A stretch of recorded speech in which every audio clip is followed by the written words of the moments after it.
moom jàngewul sax Sénégal. ki jàngewul Sénégal. Absa Faye. fu mu jàngee. jàngewul sax Sénégal. Bougane dafa jóg ñun faluñu Absa ñun Ousmane Sonko lañ fal ak Diomaye maanaam kee soxna la rek. Bougane dafa am jot loolu détail jigéen la quoi. maanaam amul sens moom muy leeral ay saag kii saagu nangam leer loolu jigéen moo waroon am jotam. am jigéen moo waroon a xool kii saag bu mu yor. mu ciy teesante. Bougane ak responsabilité bi nekk ci moom waroon na dépassé. pour man loolu du détail. dañ leen faluñu leen pour kii saag bu muy yore wala kii oto bi lay dugg wala kii non ñun dañ leen fal pour réew mi am changement. amati mbégteeg bànneex di ànd ak yéen ñu tawlu ci 5M TV Sénégal jërë ngeen jëf. jërë ngeen jëf mbokki internet yu 5M TV Sénégal ci topp geeg bàyyi xel gi saa bu nekk ci chaîne bii di 5M TV Sénégal niñ ko baaxoo di defee di seet si ñoo xam ne ay ndaw lañu te itam ay jàmbaar lañu ci réew mi ñu fekk leen ci seen i bërëbu liggéeykaay di waxtaan ak ñoom ci li nga xam ne ñu ngi ciy yëngu waaye itam ci li nga xam ne jamono ji moo di tolluwaay réew mi. xam naa dañu guddal dañ koy bàyyi mu nuyoo su ko defee ñu dugg ci li nga xam ne moo di waxtaan bi bisimilah sëñ Ousmane. maa ngi nuyu waa 5M TV ñëpp di nuyu sénégalais yëpp di leen ziare bu baax a baax di leen sant di leen gërëm. macha allah sëriñ Ousmane ginnaaw bi nga nuyoo pare dañuy dugg directement ci li nga xam ne moo di waxtaan bi ku ne xam ne jamono ji coow li bari na lool ci réew mi jàppal bàyyil bi ci li nga xam ne. moo di nguur geek opposition bi ku nekk di coow jëmee sa boor ni ki fan yi ñu nemmeeku benn sortie boo xam ne kii di Absa Faye nekk soxna ci ki nga xam ne moo di président Bassirou Diomaye Diakhar Faye daan na koy def génn yor benn sac wala itam ay dàll ak montre ñu ne sac bi ak montre bi ak dàll yi daanaka dafa seer lool ndax sac bi mi ngi jar 3 millions dàll yi di jar 4 millions. mu nekk ay coow ñu gis ki nga xam ne moo di PDC Sen TV des médias mu di Bougane Gueye Dany wax ci loolee am si ñoo xam ne ñu ngi koy tontu yow ba nga déggee coow loolu ak li ci Bougane Gueye wax ban réaction nga am ci loolu. ci madame. maanaam ci madame Faye oo. non Bougane ci Bougane mi nga xam ne wax na ci coow yi nga xam ne ay sénégalais yi ñu ngi koy coow moom en tant que. koo xam ne njiit la ci mouvement gëm sa bopp mu muy wax ci loolu daal. Bougane dafa am jot loolu détail jigéen la quoi. maanaam amul sens moom muy leeral ay saag kii saagu nangam leer loolu jigéen moo waroon am jotam. am jigéen moo waroon a xool kii saag bu mu yor. mu ciy teesante. Bougane ak responsabilité bi nekk ci moom waroon na dépassé. mais gisoo ne maanaam loolu maanaam ab bunt la bu mën a jaar boo xam ne day tax Sénégal yi mën koo gëm ci li nga xam ne mi ngi koy wax. mais attends lan mooy saag pour doomu aadama yi la. saag buy jar 3 millions buy jar 5 millions pour nit ñi la di te moom nit la doomu aadama la di. mais est-ce que nekkul ni laa bëgg a waxee ne maanaam saag bi 3 millions la jar mais dañuy yàq xaalis Sénégal ndax saagu 3 millions loolu jaaduwul. waaw man foofu laa jëmoon est-ce que réellement xamoon nañ vie am avant xamoon nañ ne saag bi daf ko yoroon avant dafa amoon matériel bi avant que. muy nekk ci nguur gi ñoom bu leen fàtte ne yàgguñu ci nguur gi de defuñu ci ay 3 mois. wala buñ ko amee ci lay am. mais attends moom lan moo nekkoon vie am avant. est-ce que xamoon nañ lan moo nekkoon vie yu Absa Faye. waaw Absa Faye lan la doon dund avant. maanaam sénégalais moo am jot pour man loolu du détail. dañ leen faluñu leen pour kii saag bu muy yore wala kii oto bi lay dugg wala kii non ñun dañ leen fal pour réew mi am changement.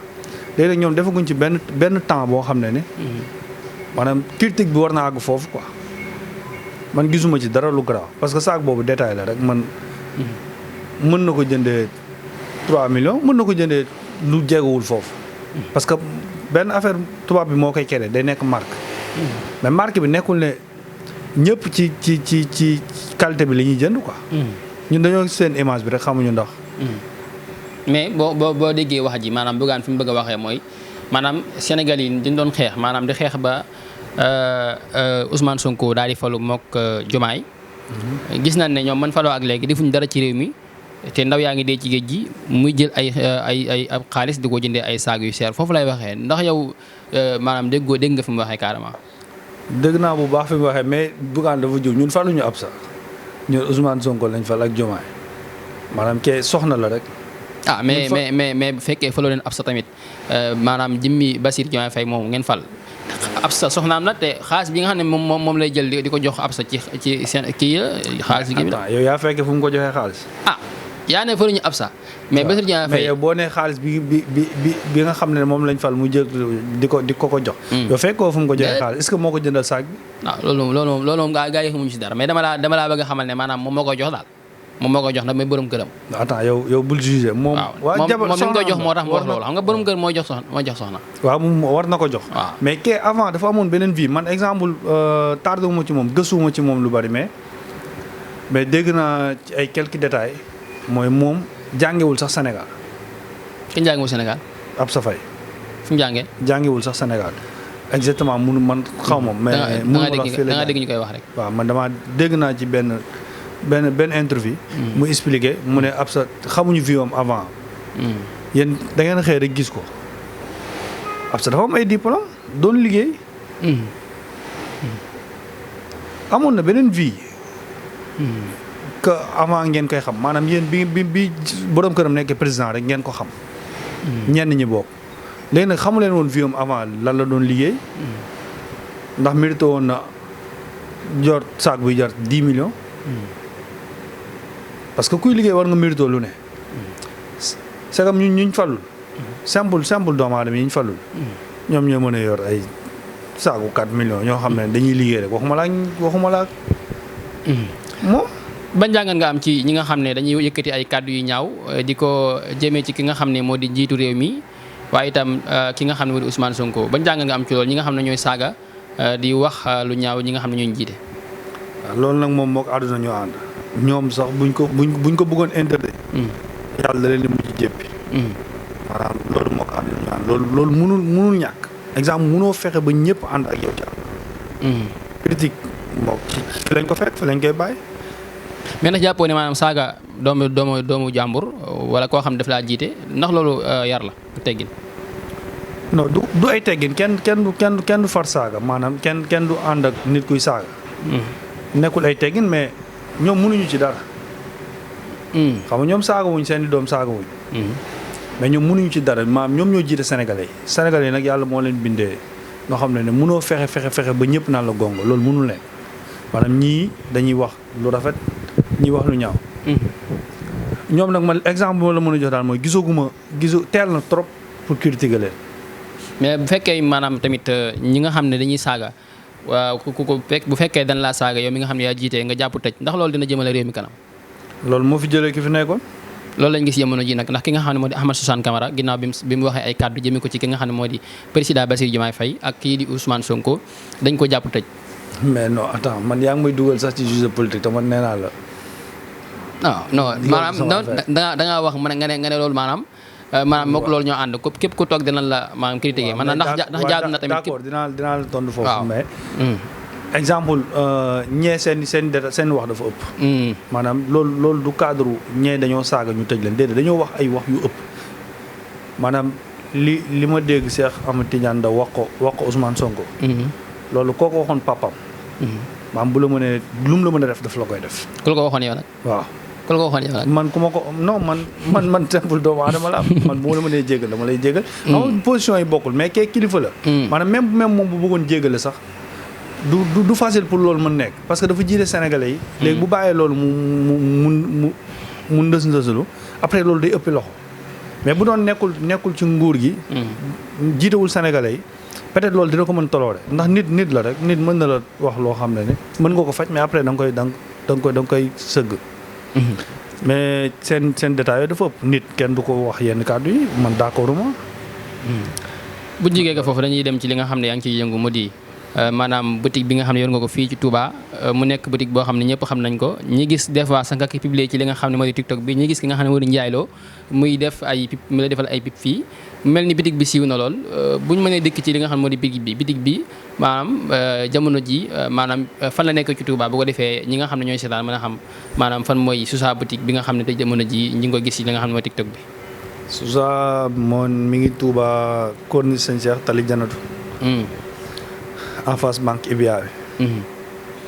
kon daal jamono ji yow nañuy wax ne Sousa yaay PDG bi.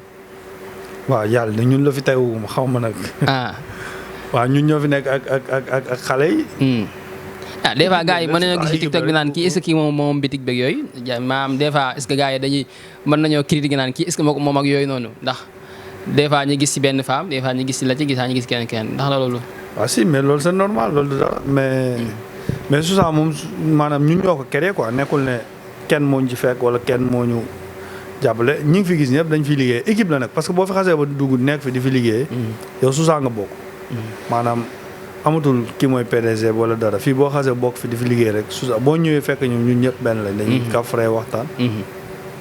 mais nag terewul Sousa moom am na koo créé am na koo xam ne. kon daal ki ñu jàkkaar loolu moo créé Sousa daal.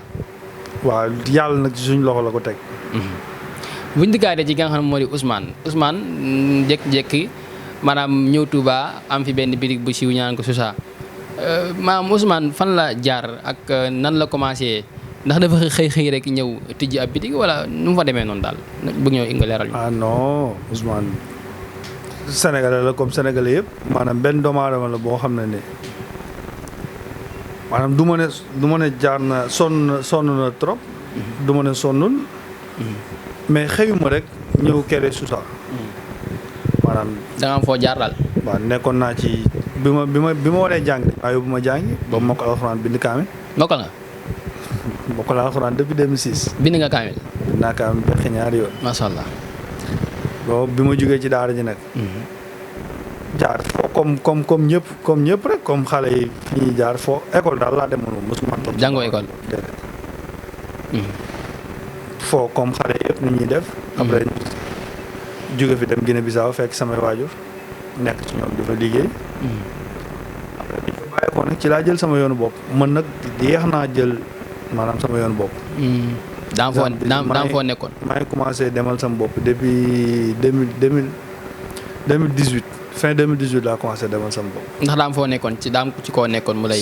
ci sama papa laa nekkoon di fa liggéey. mu nekkoon benn commerçant bu mag. yàlla na ko suñu borom yërëm tax xare ko àjjana. nekkoon nit ku jàmbaare sax parce que lu nekk ci man moo ko def. maanaam moom rek seul laa mën a wax ne boo amee ku ma mës a dimbal ci àdduna moom la. man mais du kenn amul ku ma mës a defal dara ku dul sam papa. sam papa moom leneen la ci man quoi moo ma xamal yoon bu mu war a jaar pour liggéey. parce que ci moom laa nekkoon. géroon magasin Sousa du dara parce que man ci li ma nekkoon pour man moo yoon yi sax bokkul man en gros laa doon jaay. kon daal nekkul loo xam ne si nga nekkoon carrément. non man dama teel a gérer xaalis. man bi may am ay 20 ans man bi may téye 100 millions boobu ay 20 ans laay am. bi ngay téye 100 millions. boobu 20 ans laa am ay 21 ans ay 19 ans yooyu rek distance boobu noonu mais nag nekkul woon lu ma moom. sa xaalis boobu nekkoon xaalis boobu moom sa xaalis papa la. dama doon xëy di jaay 10 millions ci magasin di ko versé ji. mais sama xaalisu papa la woon. mais maa géré woon magasin bi nekkoon fa amoon naa ay mag mais terewul yàlla man la fa tegoon. mais nag après bi paa bi décédé ma continuer gérer liggéey bi demoon ba on fond capital amoon naa capital 52 millions man. macha allah. mais ci benn année. seene ba pour ma am problème mu 100 000 francs sa problème la waaw demoon naa ba mënu ko seewal ndax da ngaa yàq xaalis bi wala da nga ko dugal fa wóor dugal wala da ngaa dugg ci ab business demul wala. du ma la mën a wax ne la.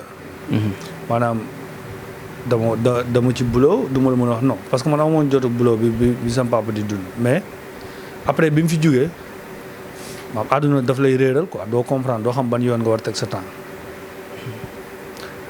ngay yenu ay maanaam da ngay teg sa bopp loo xam du mënuma la ko expliquer loolu xaaju. kon daal jaar nga ci ambulant. man def naa lépp. def nga lépp ban liggéey bii da nga jaar ci ambulant bi wala. non man bi ma demee ba perte. ba yoratuma dara. ba gisatuma kenn. créé naa fi épicerie. épicerie. waaw. def samay dëbb-dëbbal ba créé ko. investir ci 6 millions. xaalis ba seewoon des 1 million 500 ma kerewaat beneen place bu ndaw départ ci 250 mille. après loolu nag moo jur lii quoi. macha allah. après nag foofu laa jógee mais nag dama mos am benn mental boo xam ne c'est-à-dire mosuma woon xaar kenn dimbali ma saa su méttee ba mu métti kenn du ma ci génne man maa ci génne waat sama bopp maanaam nit mosuma xaar sama loxo bi mosuma ko xaar pour keneen jox ma loxo pour ma jug quoi. maanaam lu métti man maay créer lu ma lan moo ma ciy génnee. man jóge daal fii daanaa nekk fii ci place bii nii jóge fii jënd ay bagages dem yóbbu ko Mbuur dem jaayee ko dem laali ko ambulant ko dem jaayee. kon daal mën nañu wax ne jaar nga ci ay liggéey yu bëree doo ko egsi fii. waaw jaar naa ci lu bari dugg naa ci lu ne génnaat ci. dugg nga ci lu nekk génnaat ci comme. waaw parce que man voyagé naa ñetti yoon. ok. dem gisuma sama bopp ma ñibbisiwaat. dem nga tukki. sama dernier tukki bi sax xam naa ne ñëpp dañ ne woon sawaay mi ngi Amérique Nicaragua la jaar.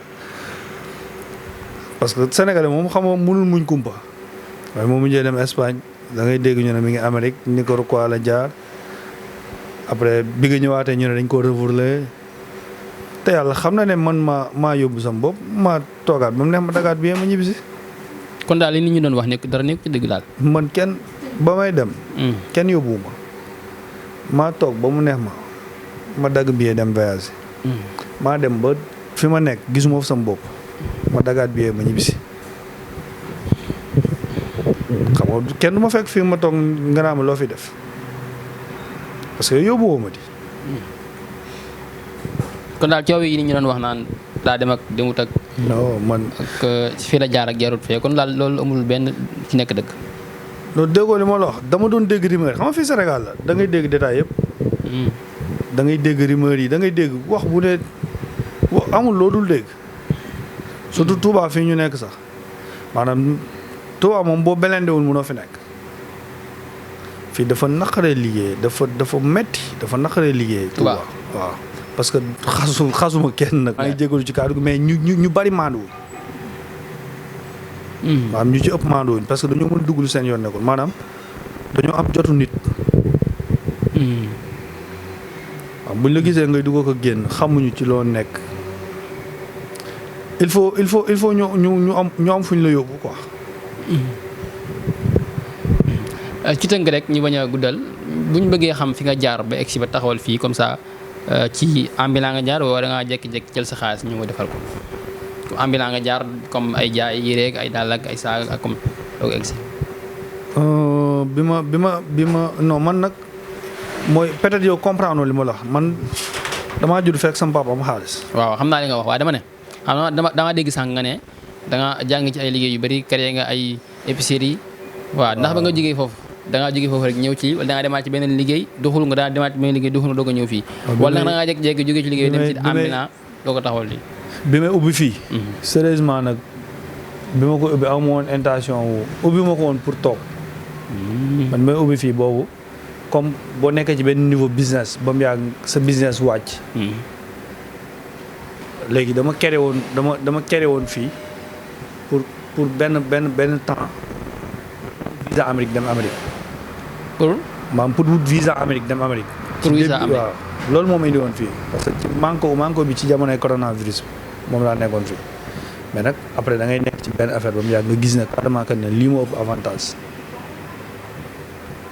kon daal mën nañu wax ne fii yaa ngi fi gis sa bopp mais nag début waaw ñoo ngi sant yàlla bu baax parce que. ñoo ngi liggéey.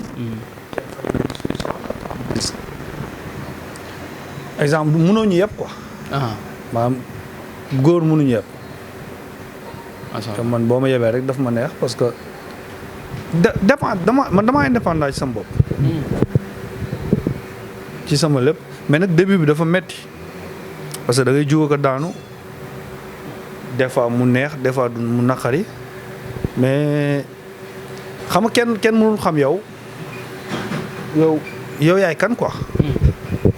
te bu dee yàlla daf la bindee nga nekk nit ku gore koo xam ne mënoo maanaam bugguma lu facile man bugguma dara lu yomb ci man ci àdduna bugguma man nga yëkkati 2 millions may ma ko nga abal ma ko moo ma ko gënaloon nga may ma ko c'est-à-dire bugguma ko ci jàpp. te bëggu ko la dimbal daal. déedéet man bugguma loolu laa mës a gëm mosuma bëgg ko ci jàpp man li ma mës a gëm daal mooy man pour man lépp lu doomu aadama di am man maa ko mën a amal sama bopp. te loolu laa gëm tamit. ba nii mosuma ci dellu ginnaaw mais début nag métti woon na des fois da ngay dem ba benn moment maanaam waxuma la liggéey bi rek début bi mais détails yi surtout avant dama doon jaay ay robu jigéen ay robu yu sexe xale jigéen di la fréquenter mais da ngay dégg ay wax yu ñaaw. kon daal di nga jaay des fois da nga ciy dégg ay critiques ay wax yoo xam ne daal. maam wax yooyu rek war na mën tax sa nit bàyyi loolu maam da nga ci doon dégg ay wax yu ñaaw. ban saaru yëre la bu ñëwee ci yëre yi comme ban saaru yëre la ndax. ay robu jigéen ay robu yu jigéen ñi sol mais da nga doon dégg comme exemple say moroomu góor yàlla di détail quoi maanaam dañuy jàpp ne yow li ngay jaay pour da nga ko utiliser wu pour am jigéen ñi quoi maanaam ngay dégg ay yeneen nit yoo xam ne ay jigéen la ñëpp la ñuy doon di wax ay wax yu ñaaw yoo xam ne dañ da ngay gis koo xam xamula sax mais daf lay dëkkal foo xam yow dëkk ko fa xamula sa tur rek lay dégg. bu toogoon fenn di wax mu ne moo su sax xam naa ko jigéen rek la bëgg yàlla xam na ne xamalu la dara xamul dara ci yow. bu dee nit ku baax la nag bés bu la fréquenté dara moom dalay waxaat ne la man li ma foogoon ne noonu nga mel sax maanaam jegewoo sax nekk foofu maanaam ku la xamul rek da nga koy tromper. mais boo ci nekkee di jaay bi may jaay bagage yu jigéen moom damaa sonn c'est-à-dire da nga doon dégg ay wax yoo xam ne man damaa dëgër bopp mais doo di nga toog des fois nga wéet am lu la metti trop. mais man nag yàlla dafa ma bindee loo xam ne man lu ma xas ba nekk naa ci man nit tënku ma quoi. waaw man nit mënu ma tënk comme li ngay wax nii wala détails yi non man nit mënu ma tënk maanaam man dama am conscience tranquille li ma sama conscience may sama diggante ak sama borom. li ci des man sama fu. kon daal yow actuellement jamono ji jaayatoo yére yooyu ñuy wax. comme da nga cee dégg ay critique moo tax nga bàyyi ko wala. da nga dem si yàgg gisoo si bopp nga bàyyi ko ci loolu. loolu yëre yi nag détails yi tax loolu nag mosuma ci woon répondre kenn da ngay toog ñu naan lii moo tax mu bàyyi ko ji mais détails yi gënoon tax ma wàññi ko mooy presque tere bi la. tere bi la. muy bafal tere ak yooyu. waaw parce que avant nag wax dëgg yàlla.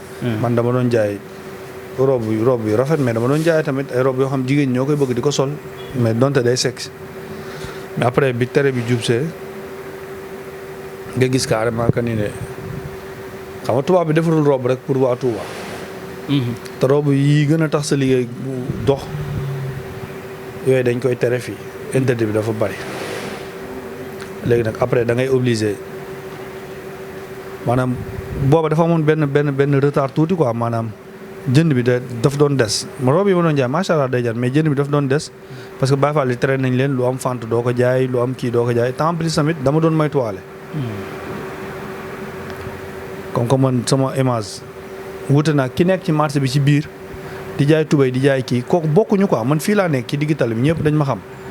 sama compte TikTok dama ci doon dugal ay vidéo léegi nag image yooyu yëpp dafa ma doon sóoraale dañ doon xëy rek génne la dëkk bi ci ay caaxaan yoo xam ne kenn du comprendre. léegi nag bu ma demee ba comprendre ne lii mën na am lu ma yàqal dama xaw a reculé wu. bi ma koy def tamit tàgguma ci kenn nekk ci li ma war a nekk mais terewul tamit sant yàlla ba ma ko bàyyee tamit tey laa gën a gis sa bopp ci liggéey bi ko avant mais nag lenn rek boo ma ci xaw a sonal mooy yenn clients yi nga xam dañ la tàmmoon. naa tàmm di jënd ci yow. waaw dañoo tàmmoon di jënd ci yow mais incha allah rabbi maa ngi leen di defaral beneen place boo xam ne fii ak la 5 incha allah dina ubbi. place fu mu nekk wala. waaw mais boobu jigéen rek lay jaay. fu mu nekk Touba la nekk wala. waaw Touba la nekk hôpital Janatu. hôpital Janatu la place bi nekk. waaw foofu la nekk waaw. kon boobu da day jaay robe comme. waaw day jaay robe waaw. ah yow bu fekkee fii dañuy tere ay robe ba pare ngeen demal foofu di fa jaayee kon. non mais changement day am maanaam li ngay indiwaat foofu. waaw xam nga lépp loo nekk da ngay dem ba mu yàgg da nga ci am expérience boo xam amoo ko si woon. léegi nag loolu la rek boo ñëwee. da nga leen di indil leneen loo xam ne bokkul damaa defoon recul rek xam nga des fois tamit nga nekk ci benn affaire ba mu yàgg nga reculer tuuti. waaw nga xoolaat fi ngay teg sa tànk. loolu la woon rek. ok léegi dañuy ñëw ci li nga xam ne jamono ji maanaam yaa ngi ci yëngu comme am nga benn boutique boo xam ne tey siiw na lool ñu ngi di Sousa boutique nekk fii ci Touba ci corniche Serigne Cheikh Sousa mu di Ousmane bëgg lañu xam itam maanaam jamono ji maanaam yow Noreyni rek gars yi Noreyni lañ xam. Noreyni lañ wax dina wax Ousmane. waaw ñu jëpp Noreyni lañ may wax léegi. bëgg nañoo xam maanaam par exemple bitig bi maanaam ndax ay yëre yi dong lay jaay ay maanaam ay kii wala dama xam dana maanaam ñawal ay nit comme bu bëgg a ñëw mu ñawal la wala. waaw. comme am na bitig yoo xam ne d'abord da nga may bàyyi ma ñëw ci yére yi sax parce que man loolu moom amal important. waaw. dañuy jaay ay njaxas. njaxas vaccine njaxas jasner ay maylus ay yére góor quoi ay laxasaay murit. fii moom pour Baay Faal la pour murit yëpp la. en même temps tamit dañuy ñëwal ñëw jigéen daal lañ dul jël. di ngeen jaay. ñëw jigéen lañ dul jël. dañuy ñëwal dañuy ñëwal góor mais ñëw jigéen lañ dul jël. daal góor doo ngeen ñëwal. waaw bu dee laxasaay nag dañuy ñëwal ñëw jigéen mais bu dee comme ñëw jigéen simple ni moom jël ñu. ok. moom robat yooyu noonu mais nag wax dëgg yàlla. kañu ma sam bopp de mais li ci bagage bi may jaay. maam xooluma ci kenn gisuma ku ma ko daaxale. maanaam xaaruma kenn wax ma ko nag mais gisuma ku ma daaxale bagage daal. xooluma ci kenn li may jaay macha allah dafa rafet. te sax. Touba moom ñëpp xam nañ ne li may jaay dafa rafet. li may jaay rafet. waaw. waaw macha allah xam naa duñu guddal ndax temps bi moo ñu xoj dañuy ñëw ci li nga xam ne rek moo di coow sa xarit bi Ndiaye Lo. ban coow. maa ngi dégg gars yi naan daa toog di jàng xasida di ko caaxaane di ci foo. loolu moom yëguma ko yëgu dëgg yàlla barki dem ci guddi lañ mujjee gisante maa yaakaar naa maa Xaadim mi ñoo àndoon sax. kon yow doo dugg ci internet bi lu bare. yàlla non am na liggéey bay tax peut-être mën na nekk de wax dëgg yàlla yëguma ko. waaw maa ngi gis gars yi naan dañ koy day fooy xasida yi loolu barki dem. maa ngi gis gars yi naan day fooy xasida day jàng di caaxaan yooyu. non Ndiaye moom. caaxaan kat laa yooyu. Ndiaye du def loolu Ndiaye moom. wax dëgg yàlla du def yooyu. non du def yooyu borom baax la nag wax dëgg yàlla. amul benn problème. nit kese la. comme doomu aadama yëpp c'est-à-dire nit ki boo ko xamul di gis image am mën nga ko juger jàpp ne kii dafa rëy wala dafa mel nii wala dara mais. man de wax dëgg yàlla. gisuma dara lu bu ma gisoon dara lu normalul ci moom. man maa ko njëkk wax parce que man sañ naa ko wax lu ma neex. man dama naan sax am na ay xaritam yu ko jege yoo xam ne man li ma ko ñemee wax ñoom ñemewuñ ko wax man ma gisee mu def erreur sax dama koy wax ne ko bul def lii defal lii. en plus ku ma respecté la. boo demoon téléphone am yàlla xam na ne frère de sang la bind sama numéro. wallaahi. macha allah. te bokkuñu dara. léegi maanaam mën nañoo xaar Sousa ci fan bitig bi. am na ay nit ma doon ay. loolu nag yàlla moo xam. xam nga Sousa moom mi ngi nii rek. ay mbiram moom mi ngi dépendre ci suñu borom. ñun nag am nañ suñu ambition moom xajul sax ci sa micro bi.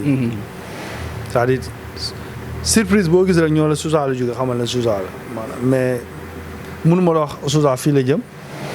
xam Sénégal moom dafa doy waar. doo wax fa nga jëm daal. waaw mais. ku ñu xam fa nga jëm doo àgg daal. waaw loolu olof yee ko wax de. waaw olof yee ko wax. en tout cas daal. te maa ngi woo Sénégal yëpp nag ci sama safar gi. àllarba bi njëkk ci safar gi bu dellusee. kon na ngay safar yow. waaw waaye man may taal bi sa ñaay dara Mbàkke. fi nga safaree. fii laay safaree waaw place bi. ban heure. safar gi journée la rek. journée bi yëpp da ngay safar. waaw mu yow sa invité naa la ci na nga ñëw. kon baax na incha allah dama ñëw incha allah. mercredi bu njëkk ci safar bu dellusee. ci weer safar. incha allah moom laa koy def. di ci woo ñëpp ak sama mbokk taalibe yi waa kër sëñ Aydara Mbàkke. waaw ñooñu moom. ñooñu laa jiital ci woote bi. waa kër sëñ Aydara ku mooy sëriñ. waaw mooy sama sëriñ ok. mooy sama lépp. kooku moo ma xamal suñu borom. ok. kooku sax laa gën a sawar ci nga laaj ma ci. sëñ Aydara macha allah. xam naa benn yoon ndax émission yi daa xaw a gudd. benn yoon ñi nañ laaj la ci. ajo moom ko daa mel mën na de. sa numéro ku la bëggoon a jokkoo. 77 waaw bu defee gars yi lay seetaan. itam bu fekkee da ngay jaay maanaam foo xamee par exemple nit day nekk Dakar wala feneen bëgg ci li ngay jaay ndax yow da ngay yëngu ci loolu itam comme livraison. waaw lépp mën a nekk xam nga lan laa fàtte. dama laa fàtte woon sama doom yi. sa doom yi ñii nii. mooy sama doom yi. mooy. Ayda fi nekk. waaw ak Marème. waaw ak ñaari Marème laa ak Ndeye say doom lañ wala say kii lan. non samay jigéen lañ wax dëgg yàlla. ay jàmbaar lañ nag. kon ci place bi lañ nekk ñoom fi lañ nekk waaw. kii moom kii sax day ñaw moom. ab téyel la. Dama Njaay mi waaw. ok. moom day ñaw moom. moom bokk na ci ñawkatu laxasaay. macha allah su numéro bu ko defee gars yi mën na kii. 77. 092. 29 64. nooree ni foo mën di nekk rek loo bëgg. ndax buñ la woowee doon la jot des fois gars yi dañuy xadde buñ la woowee des fois. non man dunu ma yooyu man xaalis laay war la may liggéey. 77 092 29 64. numéro boobu heure boo si wootee dañ lay wuyu. yow 4 heures de matin sax boo soxla woon ni bagage boo wootee ñu ñëw jaay la. jaay waaw. livraison gratuite la voilà. non livraison foo mën di nekk da ngay fay livraison ñu indil la ko. da ngay fay livraison bi. waaw. moo triché loo moo def loo yëf sénégalais yooyu wala livraison gratuite ba pare nga jënd. des fois gars yi kat dañuy jaay pare laa lay livré gratuite des fois day am gars yi des fois dañuy def noonu de. waaw day dépendre ci prix bi rek. gars yi dañ la koy jaay prix boo xam ne ne. ñoo lay fay livraison. man na dama lay jaay prix normal. damay jaay détail damay jaay en gros nag. ku bëgg en gros tamit dañ lay jaay. sa kàddu gu mujj ñu tàggoog ñi lay seetaan. mooy sant leen bu baax yéen waa 5M TV. gis naa ne maa ngi leen di suivre bu baax nag ay jàmbaar ngeen. waaw di sant tamit sama waa place. parce que compliqué naa trop xam naa ne moom sonal naa leen. wax dëgg yàlla sonal naa leen. parce que yàlla moom moo bind doomu aadama ku nekk ak ni mu la bindee. mais nag liggéey bee ko laaj rek lu liggéey bi laaj man dama koy def. mais nag wax dëgg yàlla ñoom tamit ay jàmbaar lañ. ñu ngi góorgóorlu bu baax dina am yu des nag mais ay jàmbaar lañ moom. sant ñëpp ak sama client yi nga xam ne ay fidèles lañ. macha allah mu nekkoon Serigne Ousmane mu di ñu koy wax Nooré ni mu di borom Sousa boutique ñu fekkoon ko fi waxtaan ak moom ci li nga xam ne mi ngi ciy yëngu waaye itam ci tolluwaayu réew mi gis ngeen maanaam fi mu jaar ba egg si fii mu nekk itam koo xam ne royukaay la képp koo xam ne ndaw nga te itam bëgg nga egg fu mu egg boo jaaree ci ay tànkam jàpp naa ne di nga gis sa bopp ci li nga xam ne yaa ngi ciy yëngu ndax nit ki moom loo ma di nekk boo gëmee sa bopp rek incha allah di nga ciy gis sa bopp kon jox leen dig daje beneen incha allah ci beneen invité jaa ngeen jëf yu topp gi.